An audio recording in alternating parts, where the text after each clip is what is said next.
Namdev Shastri ऑफिशियलला subscribe करा. सिद्धांत ऐका, आनंदी, निर्भय व सुखी व्हा. धन्यवाद. अध्यायाचं सार, आनंदाच्या सिद्धांताचं चिंतन आणि आपल्या उन्नतीचं साधन ज्ञानेश्वरीतून भावकथेच्या रूपातून आपण प्रगट करत आहोत. भगवान बाबांचा नारळी सप्ताह आहे आणि त्या सप्ताहाच्या निमित्तानं संपूर्ण महाराष्ट्रासाठी, ज्यांना ज्यांना मराठी कळते तितक्या लोकांसाठी हे ज्ञानेश्वरीचं भोजन आहे, ज्ञानोबरीचं पक्वान्न.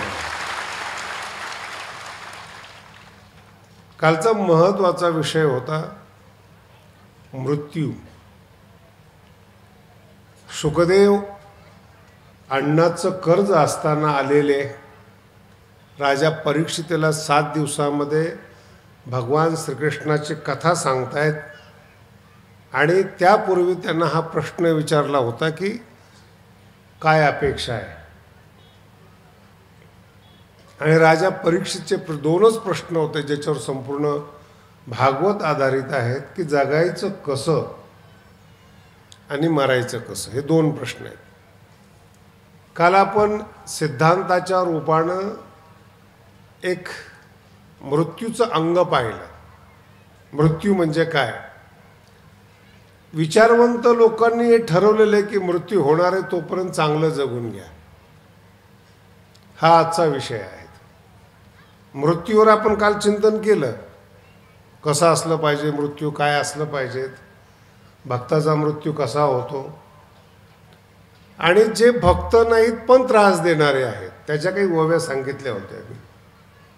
सती आणि सत्पुरुष, दानशील याज्ञिक, तपस्वी हन अलौकिक महात्मेचे, अशा लोकांना त्रास देऊ नका, यांना वाईट बोलू नका. कुबोल म्हणजे वाईट शब्दसुद्धा वापरू नका. पुढचा मारामारी करणं, त्यांना त्रास देणं खूप लांबचा विषय झाला.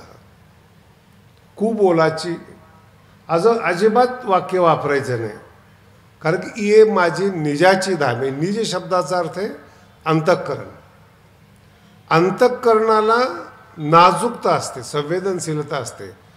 शरीराला दुःख झालं तर जाऊ शकतं, पण अंतःकरणाला जर टच झालं, स्पर्श झालं ना, ते मरेपर्यंत सलत राहतं. हा मला असं बोलला होता, तो मला असं बोलला होता, हे मरेपर्यंत राहणाऱ्या वस्तू आहेत.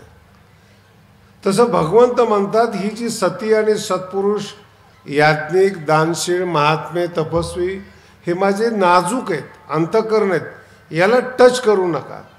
कदाचित एखाद्या बाईला काही बोललं तर ती सहन करते, पण तिच्या मुलाला जर काही छेडखानी केली तर ती सहन करत नाही, कारण की तो मुलगा त्या स्त्रीचा आत्मा असतो. तिला काही बोललं म्हणण्यापेक्षा बोलतातच. नवरा बोलतो, सासू बोलते, सासरा बोलतो, बाकीचे लोक बोलतात, ती सहन करते, मुलाकडे पाहून सहन करते. पण मुलाला जर काही टच झालं तर तिच्या अंतःकरणाचं दुःख कुणाला सांगता येत नाही. हार्ट टच म्हणतात त्याला. तसं ही जी चांगली लोक आहेत या जगामध्ये खूप कमी आहेत. ज्ञानोबांनी जी मोजलेली ते 9-10च आहेत. खूप कमी लोक आहेत. सती, सत्पुरुष, दान करणारी लोक, ही सगळी भगवंताची अवतार आहे बरं का. दान देणं एवढं सोपं नाही आहे. जेवढे श्रीमंत लोक, शिकलेली लोक आहेत ना, यांच्या हातून पैसा सुटत नाही आहेत.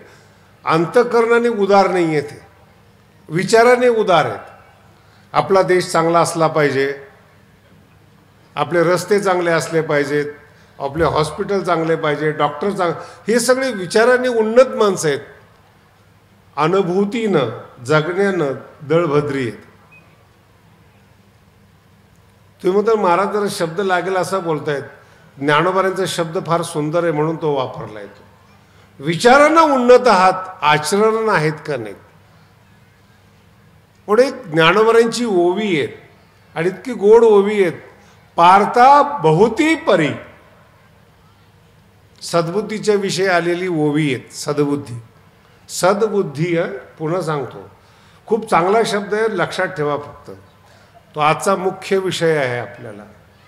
पार्था बहुता परी बहुती परी, जे अपेक्षिजे विचारशोरी. विचार करणारे वेगळे आणि विचारात शूर असणारे वेगळे, फार फरक आहे. नुकताच ज्यांनी विचार सुरू केला असेल ती लोक वेगळे आहेत. तालमीत जायला सुरुवात केलेली आहे, अजून मसल्स तयार झाले नाहीत, शरीराला आकार आलेला नाहीत, ही सुरुवात आहे. तसं नुकतंच विचार करायला सुरुवात केली. सिद्धांत म्हणजे काय, प्रत्यय म्हणजे काय, सुरुवात केलेली आहे. आणि प्रत्यय शिकता शिकता गुरुला सुद्धा प्रत्यय येतो की शिष्याचा प्रत्यय काय आहे, याची कॅपॅसिटी किती आहे, त्याचं सगळं जीवन दर्शन येतं. पण ते गुरु उदार असतात, सहन करतात. पण ज्ञानोबारांचे शब्द पहा, विचारशूरी. काही सामान्य माणसं नाहीत, विचारानं प्रगल्भ असणाऱ्या माणसाकडे देखील सद्बुद्धी नसते, हिला ज्ञानेश्वरी म्हणतात. ही ज्ञानेश्वरी. सद्बुद्धी नसते, विचारवंत आहेत पण अंतःकरणाने कपटी आहे. कपटी नसेल तर संकोचित आहेत, संकोचित नसेल तर स्वार्थी असेल, आपल्यापुरतं गोळा करणारा असेल. जगात श्रीमंत लोक कमी आहेत, मंत्री आहेत, कारखान्याचे मालक आहेत, मोठमोठ्या कंपन्या कमी आहेत. तरीही भारतातला गरीब उपाशी राहतो आणि तो जेवतो फक्त तीर्थक्षेत्राच्या ठिकाणी. ही संतांची उदारता आहे, संतांचं मोठेपण.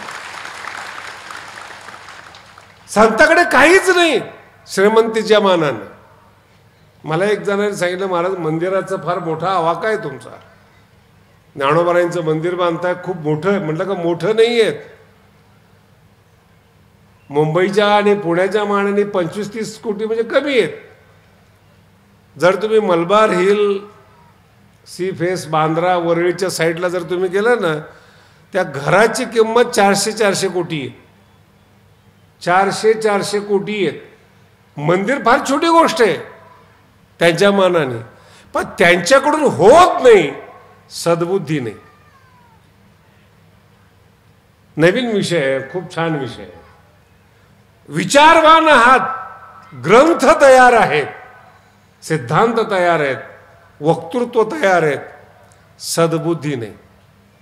म्हणून जेव्हा कधी माणसं तक्रार करतात ना, माणूस तो मोठा माणूस आहे, असं का वागतो, तो मोठा नाहीच, फक्त अभ्यासाची प्रॅक्टिस केलेली आहे त्याने. अर्थ कळाला का? अभ्यासाची, ग्रंथाची प्रॅक्टिस केली, ग्रंथ पाठ आहेत, हरिपाठ पाठ आहेत, म्हणून चांगलंच वागलं पाहिजे असा काही नियम आहे का? बोला ना. गायक असेल, वादक असेल, अजून कोणी असेल, खूप चांगल्या पद्धतीने परमार्थिक दिसतात, ज्ञानोबराय ज्ञानेश्वरीत लिहून ठेवतात, सद्बुद्धी नाही. म्हणून कधी कधी संसारामध्ये, अंगामध्ये किंवा याच्यामध्ये परमार्थिक लक्षणं दिसत नसताना, माळ नाही, गंध लिहिलेले नाही, काही नाही, पण त्यांचे जर विचार आणि आचरण जर पाहिलं तर संतांना शोभेल असं त्यांचं वागणं असतं आणि परमार्थिकला लाजवेल असं त्यांचं वागणं असतं. उदार असतात, सद्बुद्धी असते, पापच करत नाहीत. नाईलाजानं मी नाव घेऊन बोलतोय, जापान सारख्या देशामध्ये भरलेलं पाकिट पडू द्या, उचलत नाहीत महाराज कोणी.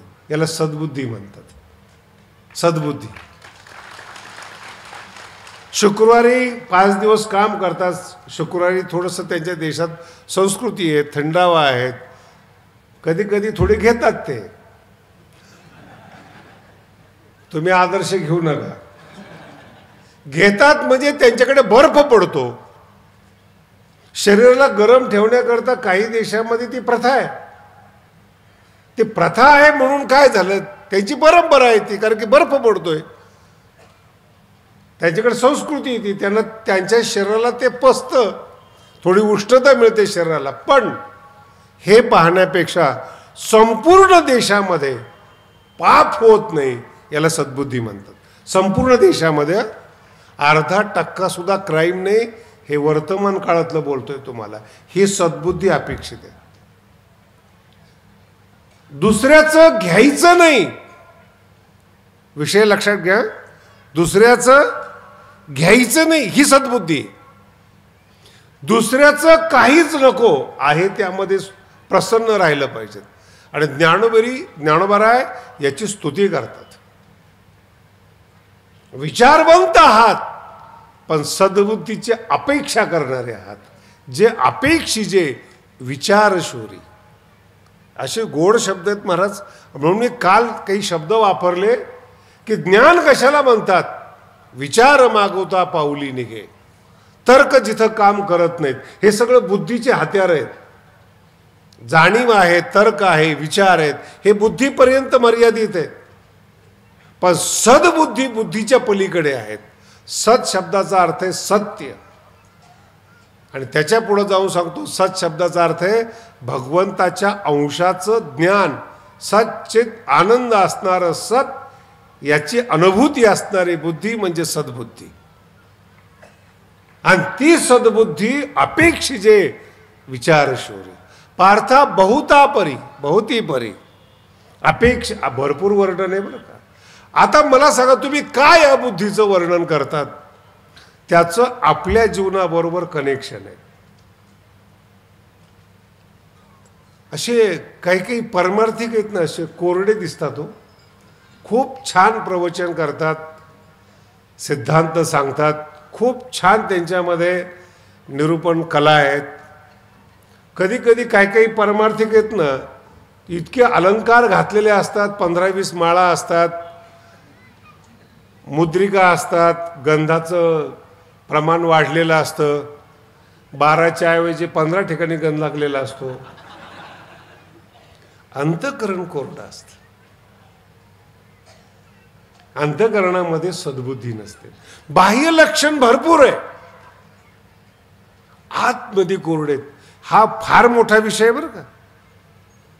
हा केवळ मी परमार्थिकाचं नाव घेतोय. करोडो रुपये, अब्जो रुपये ज्यांच्याकडे आहेत ते सुद्धा आतून शून्य आहेत. याचं कारण बाहेरून समृद्ध आहेत, आतून पोकळ आहेत, आतून शुष्क आहेत. याचं उत्तम उदाहरण म्हणजे जगद्गुरु तुकोबराय आहेत. बाहेरून काहीच नाही त्यांच्याकडे, पण जेव्हा आतून शब्द निघतात, प्रेमानं ज्ञानानं भरलेले शब्द बाहेर निघतात, याला आतून भरीवपणा म्हणतात. आतला भरीवपणा आहे. बाहेरून काहीच नाही. लोक नावं ठेवतात त्यांना, पण जेव्हा वाणीतून शब्द बाहेर पडतात ना, ते अभंगाचं रूप घेतात. त्यांना तुकोबराय म्हणतात. सहज शब्द येतात, सहज शब्द येतात. सायास नाही, काही नाही, काही नाही. कुठल्या महाविद्यालयामध्ये प्रवेश नाही, कुठल्या युनिव्हर्सिटीमध्ये प्रवेश नाही. सहज बोलतात, शब्द अभंगाचं रूप घेतात. खूप अवघड आहे. शब्द हे तुमचं रूप आहे बरं का. शब्द तुमच्या अंतःकरणाचं दर्पण आहे. खरे कसे आहात तुम्ही ते तुम्हाला कळून घेण्याचं दर्पण आहे ते. तुम्ही बोलला की तुमचं अंतःकरण कळते, तुम्हाला अजून माहितीच नाही. तुम्ही किती छल कपटनी बोलता, किती लपून बोलता, किती दाबून बोलता, हे शब्द प्रकट करतात तुम्हाला. शब्द म्हणजे आत्म्याचं प्रतीक आहे. तुम्ही आतून जर भरलेले असाल तर आपोआप बोलाल तुम्ही. म्हणून मृत्यू हा जसा एक विषय आहे, तसं जगणं हा सुद्धा विषय आहे. आणि जगत असताना भगवान श्री ज्ञानोबराय सांगतात, माते हृदय सुनी भोगिताती. आणि हे एकच ओवी काल जी अर्धी सांगितली होती तुम्हाला, आज अर्धी सांगतोय. काल ही सांगितली होती याचा पूर्वार्ध, विषयात तिळांजळी देवोनी, प्रवृत्तीवरी निगड दगड, प्रवृत्तीला बंद करून, माते हृदय सुनी भोगिताती. हे दोन शब्द एकमेकाच्या विरोधामध्ये. चांगल्या चांगल्या विचार शूरूच्या लक्षात येत नाही. विषयाला तिळांजळी देतात म्हणजे विषयाचा दाहवा करतात. हा कालचा विषय होता. काल थोडं याबद्दल समजून सांगेल. आजचा विषय, जर विषय सोडून दिलेला आहे तुम्ही, विषयाचा त्याग केलेला आहे, मग कशाचा भोग घेताय. ओवीचा दुसरा टप्पा आहे, 8व्या अध्यायातलीच ओवी बरं. ओवीतला दुसरा टप्पा आहे, माते हृदय सुनी. सुनी म्हणजे घालून, भोगिताती माझे जे भक्त आहेत ना, मला हृदयात घालून माझा उपभोग घेतात, हे त्यांचं जीवन आहे. आणि अशांचं मृत्यू सरळ आहे, इतरांचा मृत्यू सरळ नाही. हे 8व्या अध्यायातलं वर्म आहे. विषयाचा त्याग केला एक बाजू झाली. 1000 बुद्धिमान माणसं, 1000 विचारवंत म्हणतात तुम्ही काय केलं जीवनामध्ये. आमचे गडावरची मुलं असतात, शिकलेले माणसं कधी कधी भेटतात त्यांना. शिकलेले आहेत बरं का, आतून शून्य आहेत, ते विसरू नका आता इथून पुढं. हां बरं, मग गडावर काय करताय? नाही काही नाही, ज्ञानेश्वरी चालू आहे. पुढं काय? काही नाही. पुढं कीर्तन प्रवचन. पुढं काय? काही नाही. काही मुलं आमच्या गडावर ब्रह्मचारी आहेत, गेल्या 20 वर्षापासून आहेत आणि इतके चांगले आहेत. 30-35 वयातले मुलं गडावर राहतात, पण अजूनपर्यंत गडाला कलंक लागला नाही, याला भगवान गड म्हणतात. अजूनपर्यंत ह्यालाच ज्ञान म्हणतात, ह्यालाच आतून भरलेले म्हणतात. आतून पोकळे असाल तर बाहेर पडाल ना. आतून जर तृप्त असाल तर इच्छाच होणार नाही. हे देणं गुरुचं असलं पाहिजे, हे देणं संतांचं असलं पाहिजे. आतून इच्छा नाही झाली पाहिजे. नियंत्रण काय करणार? आमच्या गडावरच्या पोरावर नियंत्रणच नाही. मला भरपूर लोकांनी सांगितलं, महाराज नियंत्रण नाही तुमच्या पोरावर, तू करून बघ. ते म्हणतो आमचा काही संबंध नाही, मग बोलतो कशाला? बऱ्याच पारमार्थिक लोकांना भगवान गडाच्या मुलांच्या चेहऱ्याकडे पाहिल्यानंतर वाईट वाटतं. मराठी कळली का? मी पारमार्थिक लोकांबद्दल बोलतोय. पारमार्थिक लोकांना, पारमार्थिकांचा चेहरा पाहिल्यानंतर मुलांचा चेहरा वाईट वाटतं. काय कर, असे आम्ही का नाही या गडावर? आतून भरलेले आहेत. ज्ञानेश्वरी हळूहळू मुरत चाललेली आहेत, म्हणून चेहरा खुलत चाललेला आहे. ज्ञानेश्वरी मुरली तर चेहरा खुलेल ना. आत शून्य आहात आणि बाहेरून सगळे शास्त्र आहेत. सकळ शास्त्र ज्ञानोबा सांगतात, स्वयंभे निगतीमुखी इतकं आहे, पण सद्बुद्धीचा अभाव आहे, हा मुख्य विषय. मग ज्या लोकांना असं वाटतं की परमार्थिक मुलं लग्न करत नाहीत, तपश्चर्या करतात, योग्य, ते कशाचा भोग घेतात, कशा करता जन्माला आलेत? ज्ञानोबा उत्तर देतात, परमात्म्याच्या चैतन्याचा उपभोग घेतात. हे भोगणं संतांचं आहे, उपाशी नाहीत संत. काहीतरी चुकीचा समज घेऊ नका. माते हृदय सुनी, मला हृदयात ठेवून, शब्द पहा, भोगीत आते.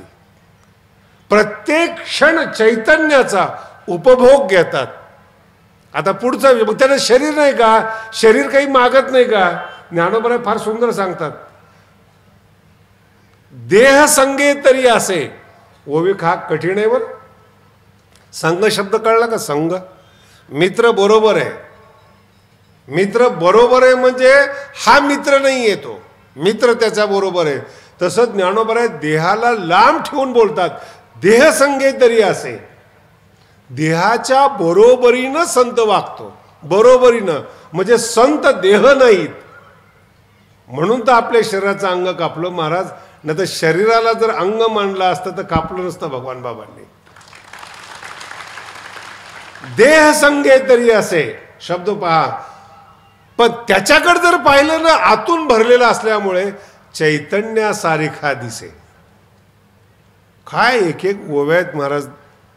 आतून कसं असलं पाहिजे, काय भोगलं पाहिजे, त्याचा विषय हा. देह संगे, देह बरोबर आहे त्याच्या, पण त्याच्याकडे जर पाहिलं ना तर आतली तृप्ती चेहऱ्यावर येते. चैतन्यासारखा दिसे, पाहता परब्रह्माचे निकसे. एक एक शब्द आहेत ना, त्याला जर कस लावला परब्रह्माचा, तो समान वाटतो. हा आणि परब्रह्म एकच आहेत असं वाटतं. याला सद्बुद्धी म्हणतात, याला आतलं जेवण म्हणतात, आतला भोग म्हणतात. मग कधीही लक्षात ठेवा, एखादा मनुष्य 10 रुपयाचा त्याग करत असेल तर त्याच्याकडे नक्की 1 लाख रुपये आहेत. जर संत महात्मे संसाराचा त्याग करत असतील तर परमात्मा त्यांच्या जवळ आहेत, हे विसरू नका कधीच.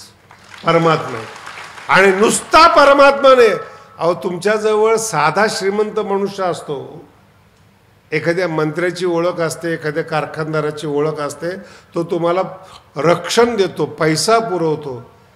परमात्मा ज्यांची सेवा करतो, नाही लक्षात आलं ते कोण येते? अगदी वेगळ्या भाषेमध्ये सांगतो, दुसऱ्या अध्यायाच्या अंतिम श्लोकावर ओवी आलेले आहेत आणि संतांना काय समजले ते पूर्ण ऐका. आपूर्यमाणम अचल प्रतिष्ठम, 5000 वर्षापूर्वीचा गीतेतला श्लोक आहे. संत म्हणजे काय? समुद्र आहेत. समजण्यासारखा विषय, आतून खोल आहेत आणि वरून विशाल आहेत. संत म्हणजे काय? आपूर्यमाणम. दुष्काळ पडला तरी समुद्राची रेषा तीच असते. सगळ्या नद्या नाही बरसल्या, नाही पाणी आलं, पाणी तरी किती येतं समुद्रामध्ये. कधी कधी एखाद्या ओढ्याला असं वाटतं माझ्यामुळं समुद्र भरतो.